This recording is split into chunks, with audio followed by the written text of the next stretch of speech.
Welcome to Pro Wrestling History Daily Top 5.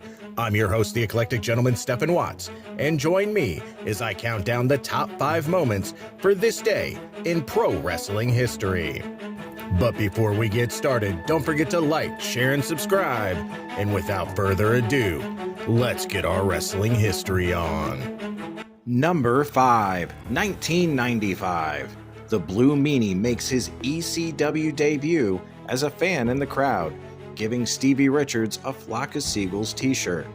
During the match that Richards was having with Pablo Marquez, Richards had Meanie come to the ring and attempt, and miss, his first Meanie Salt.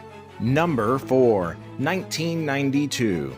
Too Cold Scorpio makes his WCW debut, teaming with Ron Simmons to defeat Tony Atlas, the Barbarian, and Cactus Jack in a handicap match, when Too Cold hits a 450 splash on Atlas. Number 3, 1992.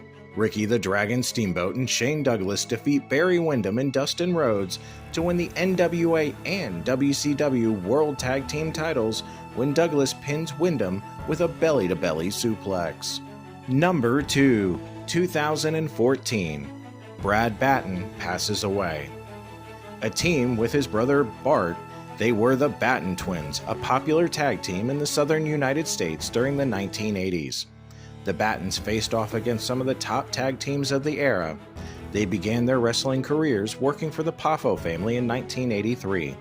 And as identical twins, the brothers were a rarity in pro wrestling at the time of their debut.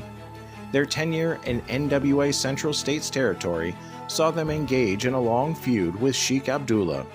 They held the NWA Central States Tag Team titles a record 4 times, defeating the Midnight Express, the Midnight Rockers, Sheik Abdullah and Akio Sato, and Bobby Jaggers in a singles match for the title.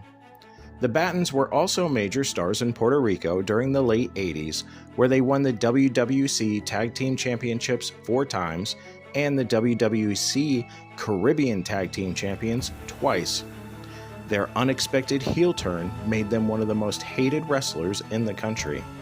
After returning to the US, the Battens continued to wrestle on Southern Independence until the early 2000s.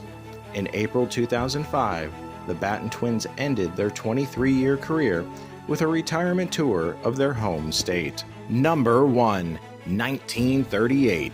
Jim Londos defeats Bronco Nagurski for the World Heavyweight title in Philadelphia, Pennsylvania, which he would hold on to until his retirement in 1946. And that's our list. Make sure to comment below what you feel was the number 1 moment for this day in pro wrestling history.